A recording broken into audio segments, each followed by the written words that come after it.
Okay, are you ready to break out of those kind of predictable back-and-forth pickleball points? Yeah, those endless dink rallies where you feel like you're just waiting. Exactly, waiting for someone else to mess up.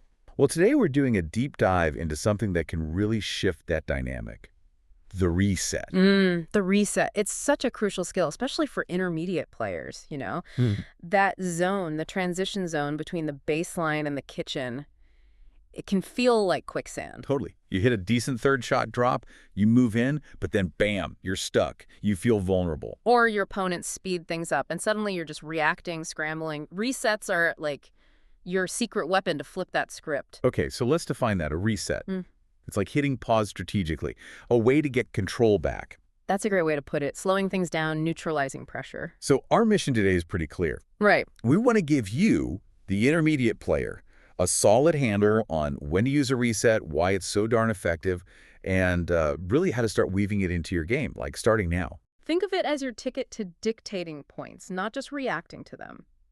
And we've dug into some great stuff to figure this out. We really have. We looked at insights from pros and coaches on YouTube, Shea Underwood, Ben Johns, Josh J. Pickleball. Brian's Pickleball, Pickleball Effect, Zane Navratil too, plus coaching guides, articles by folks like Sam Morris, some solid training materials. Whoa, you've got the goods. All right, let's jump right in. The big question first. When?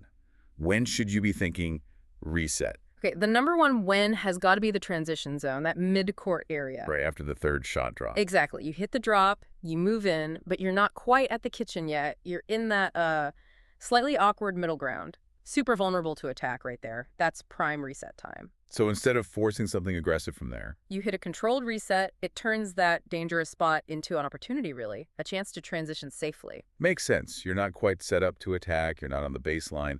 Reset is the move. Precisely. Another big win is dealing with speed-ups. Your opponents hit hard, they're aggressive, and you're back on your heels. Yeah, the instinct is often to try and hit it back just as hard. Right. Which, let's be honest, often leads to an error, doesn't it? Guilty as charged. So instead of adding fire to the fire, a reset lets you absorb that pace, slow the rally down, regain your balance, your court position. It's about de-escalation almost. Diffusing their attack. Okay, but what about when you see a chance to attack? Should you always take it? Or is there a time for a reset instead? Ooh, good question. Because learning resets also means learning when not to attack immediately. Ah, interesting. Yeah. Think about that third shot drop again. We often think, hit it and rush the net. Right, assume it's attack time. Mm-hmm. But maybe the drop wasn't perfect. Maybe they read it well. Forcing an attack from a weak position, that's how you get pop-ups. Okay, so a reset buys you time. It buys you time, lets you and your partner get better position. It's about setting up a smarter attack, not just the first one that looks possible. More intentional play. Playing the long game within the point. Okay, one more. Win. Gee, what if you're getting pushed back from the kitchen line in dink rallies? Oh, yeah, definitely. If they're hitting aggressive dinks, maybe at your feet, pushing you off that line, Happens all the time. a reset from that slightly backed up position, maybe hitting a soft drop back into their kitchen, can totally neutralize that pressure. It stops their advance and gives you the chance to step back in. Nice. Okay, that covers the when pretty well. Let's switch gears to the why. Why is mastering resets such a big deal for intermediate players? Well, the biggest why is control. Simple as that. Resets put you back in charge of the rally's pace and direction. Instead of just reacting all the time. Exactly. You stop them from just attacking relentlessly. You dictate, you shift from defense or just neutral back to a place where you can build the point your way. Strategic control. Taking the reins back. And I guess a huge why is avoiding those dreaded pop-ups. Oh, absolutely critical. That transition zone. It's pop-up city if you're not careful. Trying to do too much, hitting off balance. We've all been there. High ball, easy put away for them. Right. A good reset is designed to keep the ball low, soft, unattackable. It neutralizes that immediate threat. Takes away their easy offense. Makes sense. And does it help with getting to the net, improving court position? They go hand in hand. A well-hit reset gives you that split second you need. Time to move forward. Time to move forward correctly. Remember rushing the net after a third shot. If the drop isn't great, you get caught. Mm-hmm. In no man's land. But if you hit a reset first, you control the next shot, then you move in purposefully. You establish that strong net position deliberately, not just hopefully. Advancing with purpose. I like that. Okay, so control, avoiding pop-ups, better court position. Any other big why for learning resets? I'd say it adds a crucial strategic layer. It makes you less predictable. How so? Well, if you only dink or drive, opponents know it's coming. But if you mix in resets, they have to hesitate. They can't just assume pace or placement. Adds uncertainty for them. Exactly. That uncertainty. It often leads to opponent errors. It just gives you another tool in the toolbox, making your overall game much harder to read. Okay, sold on the why. Let's get practical. The how. Mm-hmm. How do you actually learn and hit these things? What are the shots? All right, let's break it down. First up, the classic reset drop. Right. Think of it like a very controlled drop shot, usually hit from that mid-court transition zone area. The goal is soft touch, enough arc to clear the net comfortably, and land it gently in their kitchen. So like a third shot drop, but from closer in and maybe under more pressure. Sort of, yeah. Contact point consistency is key. Often you want to hit it slightly on the way down after the bounce, gives you more control. Think soft, high-ish arc, landing short. Got it. Reset drop. What else? Then there's the reset dink. This is basically using a controlled dink from the transition zone. Not just at the kitchen line. Right. Maybe even with a little topspin to help it dip down. The goal isn't to attack with the dink, it's purely to neutralize, keep it low, make it hard for them to attack. It's different from an offensive push dink or a high, loopy defensive dink. This is control. Okay, control dinking from midcourt. What if the ball's coming fast at you in that zone, like a drive? That's where the block or volley reset comes in. Very important. Block reset. Yeah. Instead of swinging, you're basically just using your paddle to absorb their pace. A very compact motion, almost no backswing. Keep the paddle face stable, angle it slightly, and just redirect their power, often aiming right back into their kitchen. Like catching it softly. Exactly. You're using their pace against them in a controlled way. Takes the sting out of their shot. Okay, that makes sense. Any overarching technique tip for all these resets? Yes, resist the urge to overhit. Control beats power every single time with resets, especially from mid-court or deeper. Big swings lead to balls sailing long or dumping into the net.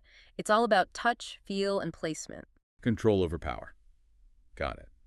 Now, technique is one thing, but footwork, that's got to be huge, right? Especially moving in that transition area. Oh, massive. Footwork is everything. It starts before you even hit the reset. That split step as your opponent hits their shot. Non-negotiable. Ready position, balanced. Balanced, ready to move any direction forward, back, side to side to get to the ball optimally for the reset. Okay, split step is key. What about movement during the reset? You want to try and move through the shot a little. Don't just stop dead after contact.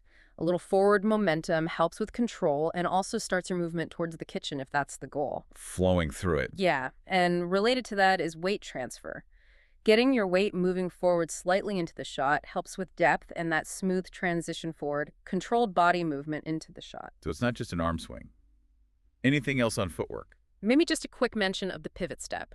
If you're near the kitchen and need to recover quickly after hitting a reset, especially laterally, that pivot can help you open up and get ready for the next ball efficiently. Good tip. Okay, footwork down. What about ready position? How should you be holding the paddle when you anticipate needing a reset? Generally, in that transition zone, a slightly lower ready position is better than up high by your chest. Lower. Why is that? Because a lot of the balls you need to reset in that zone are coming lower, maybe knee to waist high. A lower ready position helps you get under those balls without popping them up. It avoids that awkward chopping down motion. Ah, makes sense. Prepare for the lower ball. Right. And as you move further back, say towards the baseline, it might get even a touch lower to handle drives. And paddle face. Keep it pretty neutral. Not angled way, open or closed. Exactly. Neutral lets you react quickly for either a forehand or backhand reset without a big grip change or paddle face adjustment. Ready for anything. This is super practical stuff. Yeah. Let's talk mindset. The mental game. Resets aren't just physical, right? Not at all. The mental side is huge. Number one, patience. You have to accept that a reset isn't usually a winner. It's a setup shot. It's about building the point, neutralizing pressure, and waiting for a better opportunity to attack. Don't get frustrated if the rally continues. That's the point of the reset. Playing chess, not checkers. Kind of, yeah. And it means reading your opponents. Where are they standing? Are they aggressive at the net? Do they hang back? How does that change your reset? Well, if they cheat in, maybe you hit that soft drop reset deeper in the kitchen to keep it away from them. If they stay back, maybe a reset buys you time to sneak forward yourself. You adapt your target and type of reset based on what they're giving you. Smart. And partner communication must be key too. Oh, absolutely crucial in doubles. Who's taking that third? Who's covering middle after the reset? Talking through it, having clear roles prevents confusion and weak spots. Good point. Any final mental reminder? Just to reiterate what we said earlier, Yeah. don't automatically rush the net after every third shot drop. Assess if you need to hit a reset first to neutralize things, do it, then move in. Patience and purpose. Okay, great breakdown of the how. So putting it all together, how do people practice this?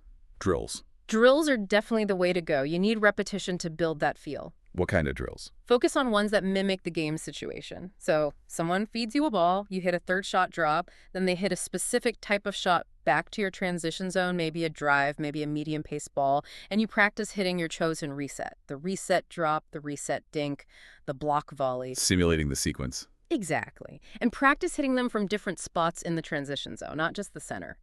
Then, crucially, practice your next move after the reset, usually moving forward to the kitchen line.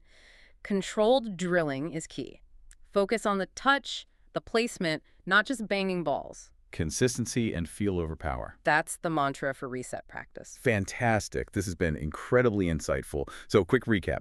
Resets are vital for intermediate players wanting to level up. They help you grab control, especially in that tricky transition zone. Neutralize opponent attacks, stop the pop-ups. And build points strategically instead of just reacting.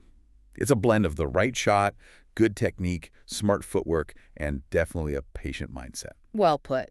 And the homework for everyone listening, pick one, maybe two reset techniques we talked about, the reset drop, maybe the block volley reset. Just focus on one. Yeah, start simple. Consciously try to use it in your next game. Notice what happens. How does the rally change? How do your opponents react? How does it feel? Observe the impact. Okay, here's a final thought to chew on. Could mastering the reset genuinely be the single biggest key for an intermediate player to unlock that next level of play? It's a strong contender, isn't it? We really think experimenting with this could transform your game. See for yourself. We really want to hear how it goes for you. What are your biggest struggles in the transition zone? What happens when players get aggressive against you? Let us know. Yeah, your questions, your experiences, that helps us figure out what to dig into next time. Absolutely. So until then, get out there, practice those resets, keep enjoying the game, and we'll catch you on the next deep dive.